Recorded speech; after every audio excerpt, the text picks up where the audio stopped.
In this video, we will see the Kubernetes basic architecture. In simple term, Kubernetes is an orchestration tool to manage your containers. Why we need Kubernetes?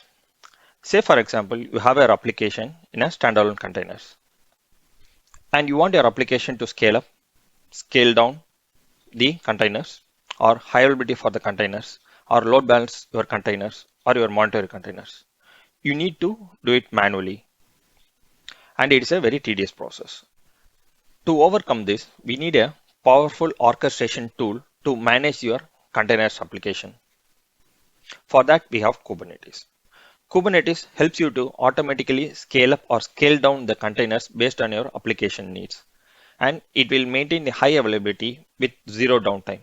Whenever a pod goes down, it will automatically send a new pod to replace it. Kubernetes will help you to manage and monitor the pods and ensure that there is no application downtime. And it helps you to load balance your applications with 2 or 3 pods running for the same application. And Kubernetes takes care of the complete life cycle of your applications and the containers. Say it will help you to deploy, scale, and manage your containerized application. And it helps you to manage your resources efficiently. It keeps on monitoring your clusters and it will make the right choice where to launch your containers and where the resources are underutilized. And it implements the concept of desired state. Say, for example, you desire to have 5 replicas instead of 3. You edit your manifest file and update in the Kubernetes. And then it automatically knows your desired replicas and it will make the changes accordingly to make the replica states changes from 3 to 5. In the Kubernetes cluster, the nodes are mainly differentiated as master node or the worker node. Let's get into the Kubernetes architecture design. The administrator or the developers creates or updates the desired state of an application in the manifest file. Then they send the manifest file to the API server through command line interface or console user interface. The API server will store that manifest file in etcd. etcd is a key value store database which stores all the cluster information and the manifest file. Kubernetes then implements the desired state mentioned in the manifest file across the clusters. And then it continuously monitors the cluster to make sure the current state of the application is maintained in the cluster. Now let's see more about our master node. Master node or a control plane is like the mastermind of the cluster, which controls the other worker nodes or the infra nodes. This receives the input from the admin or a developers through a CLI user interface or an API. Admin sends the information of the cluster or the application through a manifest file. Manifest file is like a configuration file which has the information about the which container image to use, what ports should be utilized, and the how many replicas it should maintain, and the parameters of the desired state for the application. API server is like the front end of the master node, and it is the only component which connects between the admins or the external users and the internal system components. All the communications are via the same API.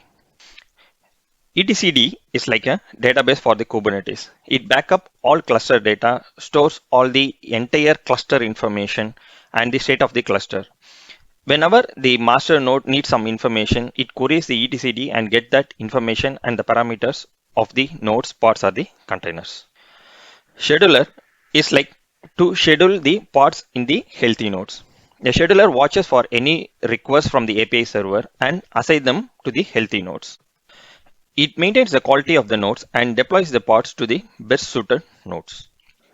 The controller is to maintain the desired state, which is maintained in the manifest file. The role of the controller is to maintain the desired state. Controllers continuously watches the cluster state of the nodes and the pods.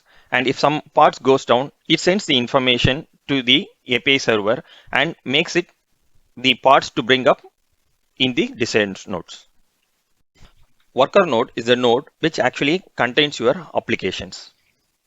The worker nodes continuously listens to the API server and then executes the work assigned by the API server. The worker nodes consist of the main components of kubelet, container runtime, kubeproxy, and parts. Kubelet is the principal agent which runs on every node of the cluster, even in the master. If you install the kubelet, the node resources becomes part of the cluster. It continuously watches for any task from the API server and execute the task and reports back to the API server. And it also monitors the healthy status of the part and reports back to the API server. If some parts goes down or some parts has any issue, the kubelet sends the information to the API server and then API server will take necessary action to bring up the new parts. And the container runtime is like a Docker which is used to pull images from the registry and start and stop of the containers or the parts.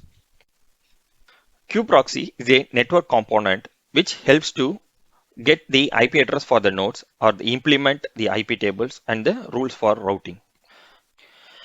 Pods are considered as the smallest element of the Kubernetes. It is like a wrapper for a container. The pods can contain one or more containers inside. The containers is the actual application.